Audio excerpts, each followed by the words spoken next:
Movie शुरू होती है रेगिस्तान से, जहां हम एक औरत को देखते हैं ड्राइविंग करते हुए। उसका नाम मैलोरी है। यहाँ हमें पता चलता है कि उसकी एंगेजमेंट हो चुकी है और 1 हफ्ते बाद उसकी मैरिज है, इसलिए वो शादी की तैयारियों के लिए शहर के बाहर अपनी बहन के घर जा रही है। शादी को लेकर मैलोरी ज्यादा एक्साइटेड नहीं लगती, क्योंकि उसके और उसके मंगेतर के दरमियान कुछ प्रॉब्लम्स हैं। रास्ते में वो अपनी बहन एला के साथ वीडियो चैट करती है और एला कहती है कि अभी तक मैंने ट्रेन की टिकट्स नहीं खरीदी, क्योंकि वो चाहती है कि मैलोरी पहले इस बात का यकीन करे कि वो अपने शादी के फैसले से खुश है। और मैलोरी यहाँ झूठ मूठ का खुश होकर कहती है कि मैं खुश हूँ, और फिर कॉल काट देती है। यहाँ अभी ये नहीं बताया जाता कि उसे ऐसा क्यों महसूस हो रहा है। वो गहरी सोचों में ड्राइविंग करते हुए मेन रोड से एक सर्विस रोड पर अपनी गाड़ी ले जाती है, क्योंकि ये सर्विस लेन उसकी मंजिल तक पहुंचने के लिए एक शॉर्टकट है और वो डेनवर जा रही है। लेकिन रास्ते में उसकी गाड़ी खराब हो जाती है। फिर वो गाड़ी के इंजन की तरफ जाती है और उसे स्टार्ट करने की पूरी कोशिश करती है,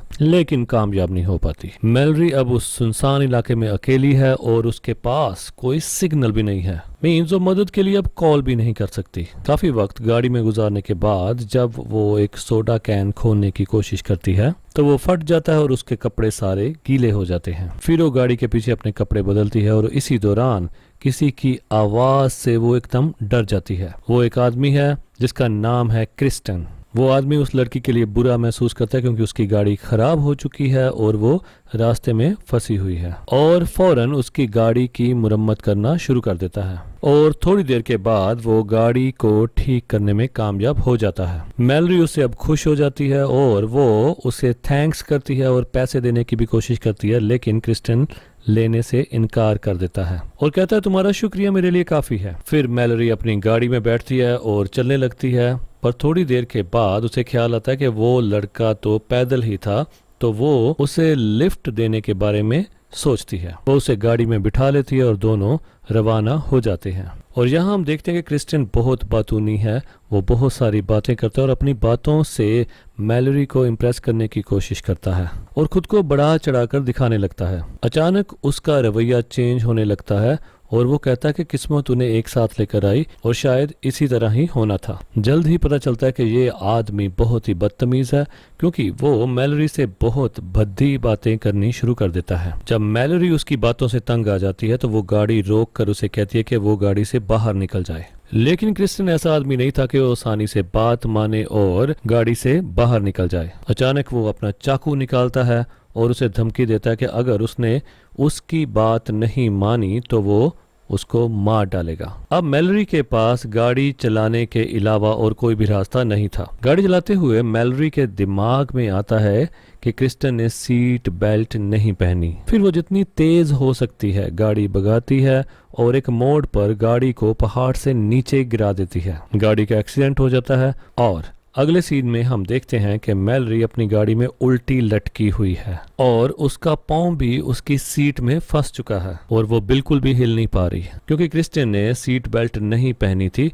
इसलिए वो गाड़ी के बाहर गिर जाता है। वो जख्मी तो होता है लेकिन मैलोरी के मुकाबले ज्यादा नहीं। क्रिस्टियन को थोड़ी देर के बाद होश आता है। तभी मैलोरी को उसका चाकू दिखाई देता है और वो उस चाकू को पकड़ने की कोशिश करती है, और जब क्रिस्टियन मैलोरी की तरफ बढ़ रहा होता है तो वो चाकू पकड़ने में कामयाब हो जाती है और उसे छुपा लेती है। क्रिस्टियन मैलोरी को देखता है और उसको पता चलता है कि मैलोरी का एक पाँव फंसा हुआ है और वो उसे कहता है कि खुद ही निकलो यहाँ से, और उस बेचारी लड़की को गाड़ी में उल्टा लटकता छोड़कर चला जाता है मरने के लिए। मैलोरी जोर जोर से मदद के लिए गुहार लगाती है और हम देखते हैं जहाँ उसकी गाड़ी है उसके बिल्कुल साथ एक दरिया बह रहा है। रात गहरी हो जाती है लेकिन कोई भी उसकी मदद के लिए नहीं आता। रात बढ़ने के कारण ठंड भी बढ़ने लगती है और उसकी हालत लगातार खराब होने लगती है। वो इधर उधर गाड़ी में से अपने कपड़े इकट्ठे करती है और किसी तरह उन्हें पहन लेती है।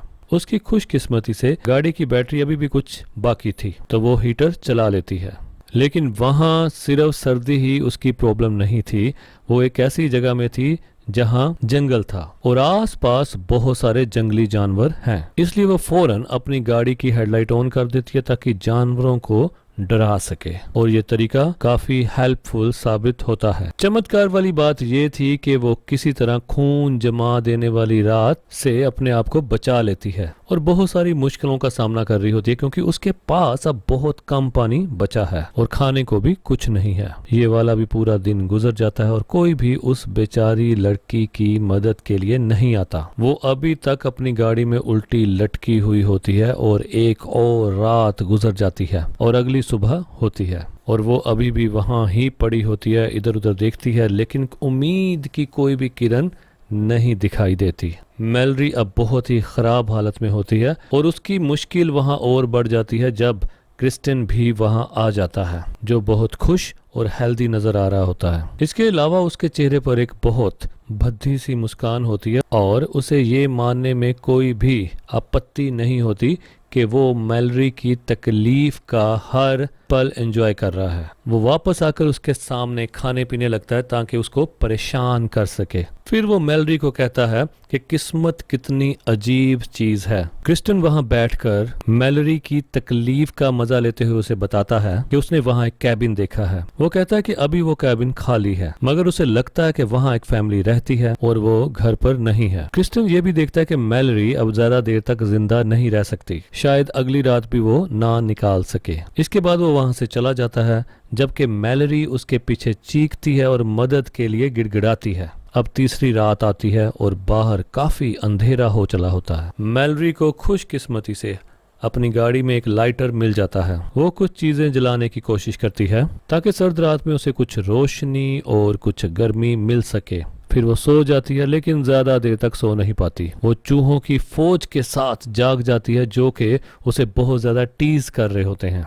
उन्हें देखकर मैलरी बहुत गुस्से में आ जाती है और एक चूहे को मार देती है। थोड़ी देर सोचने के बाद मैलरी को महसूस होता है कि चूहों का आना इतना बुरा नहीं था, क्योंकि कम से कम उसे खाने के लिए कुछ तो मिला। क्योंकि वो भूख की वजह से मर सकती है तो उसके पास और कोई भी रास्ता नहीं है सिवाय इसके कि वो एक मुर्दा चूहा खा ले। अगली सुबह मैलरी जाग जाती है जब उसका फोन बजता है। ये उसके मौजूदा हालात में सबसे बेहतर चीज होती है और उसके दिमाग में जो पहला ख्याल आता है वो बचने की उम्मीद होती है। लेकिन इससे पहले कि वो कोई कॉल कर पाती, क्रिस्टिन दोबारा आ जाता है। जैसे ही मैलरी उसे देखती है वो फौरन अपना फोन छुपा लेती है। क्रिस्टिन दोबारा मैलरी को उस कैबिन के बारे में बताने लगता है और कहता है कि वो फैमिली जो वहां रहती थी अब वापस आ चुकी है। फिर वो ये बात भी खोलता है कि उसने उस फैमिली मेंबर्स को उनके ही कैबिन में बंद कर दिया है और कहता है कि अब मैलरी को उससे डरने की जरूरत नहीं है, क्योंकि अब वो मैलरी की मदद करने वाला है ताकि वो वहां से निकल सके। सबसे पहले क्रिस्टिन उससे उसका मोबाइल फोन छीन लेता है जब उसे पता चलता है कि मैलरी अपना मोबाइल फोन उससे छिपा रही थी।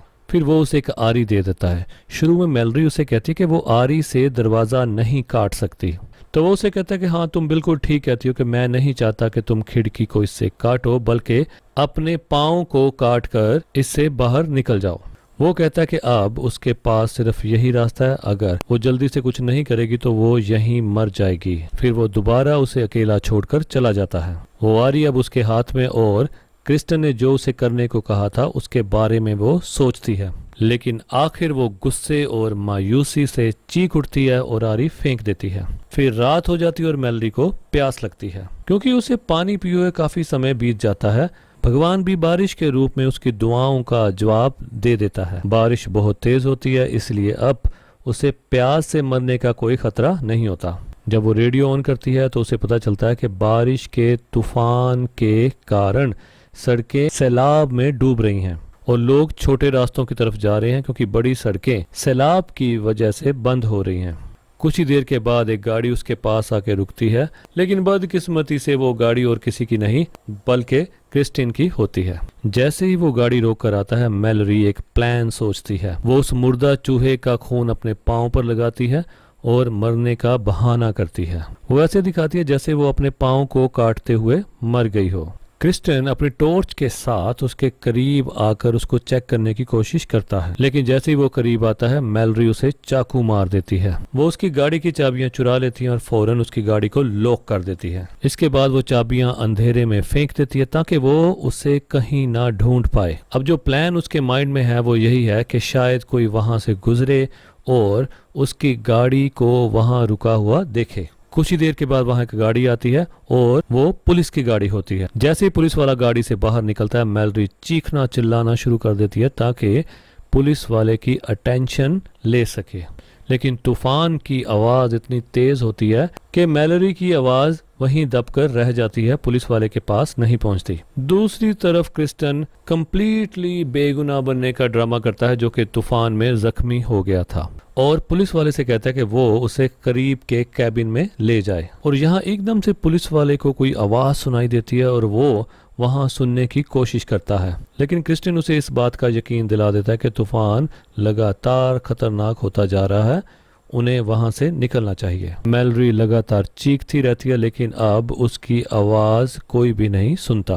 कुछ देर के बाद तूफान तेज हो जाता है और पानी की लहरें उसकी गाड़ी को साथ वाली नदी की तरफ धकेलने लगती हैं। अब मैलोरी को यहाँ एहसास होता है कि अगर वो जल्दी ही यहाँ से नहीं निकली तो वो मर सकती है। अब वो उसके बारे में सोचना शुरू कर देती है जो क्रिस्टिन ने उसे करने को कहा था। पानी का लेवल बढ़ने लगता है और उससे उसको सांस लेने में कठिनाई आती है। आखिर वो अपनी टांग काटने की कोशिश करती है, लेकिन वो मुश्किल से कुछ हल्के कट ही लगा पाती है। सैलाब की वजह से उसकी गाड़ी हरकत करना शुरू कर देती है और खुशकिस्मती से जब उसकी गाड़ी दरिया में गिर जाती है तो गाड़ी का दरवाजा खुल जाता है और उसका पांव आजाद हो जाता है। वो बहुत मुश्किल से नदिया में तैरते हुए पानी से बाहर निकल जाती है। उसे फौरन मेडिकल हेल्प की जरूरत है और इसके अलावा वो तुरंत वहां से बाहर निकलना चाहती है। वो अपनी चोटों की वजह से चल नहीं पाती और इसकी वजह से वो एक लकड़ी को पकड़कर चलने की कोशिश करती है। दरिया से थोड़ी दूरी उसे एक कैबिन नजर आता है और अंदर से किसी की आवाज आती है जो चीख रहा होता है। ये आवाज सुनकर मैलोरी फौरन उस तरफ बढ़ती है। अब वो जैसे ही उस कैबिन के करीब पहुंचती है तो वो लकड़ी एक बियर ट्रैप में फंस जाती है, लेकिन खुशकिस्मती से वो उस ट्रैप से बच जाती है और दोबारा चलना शुरू करती है। इसी वक्त उसे क्रिस्टिन की बात याद आती है जो उसने कैबिन के बारे में कही थी। अब मैलोरी को यकीन हो जाता है कि क्रिस्टिन शायद इसी कैबिन में होगा और ये बात माइंड में रखते हुए वो कैबिन के आसपास चक्कर लगाना शुरू कर देती है। यहाँ मैलोरी देखती है कि क्रिस्टिन उस पुलिस ऑफिसर को मार रहा है जिसने उसकी पहले मदद की थी, और वहाँ उसने एक लड़की को भी बांध कर रखा हुआ है। जब वो आहिस्ता आहिस्ता अंदर कदम रखती है तो वो देखती है कि क्रिस्टिन ने उस सारी फैमिली को भी मार दिया है और फिर पुलिस वाले की गन उठा लेती है। मैलोरी चुपके से अंदर घुसने में कामयाब हो जाती है और लड़की को आजाद करने की कोशिश करती है, जबकि क्रिस्टिन पुलिस का यूनिफॉर्म पहने होता है और अपना अगला शैतानी प्लान बना रहा होता है। कुछ ही देर बाद मैलोरी क्रिस्टिन के कदमों की आवाज सुनती है जो उसके करीब आ रहे होते हैं और वो फौरन छुप जाती है। बिल्कुल इसी पल वो पागल आदमी भी आ जाता है।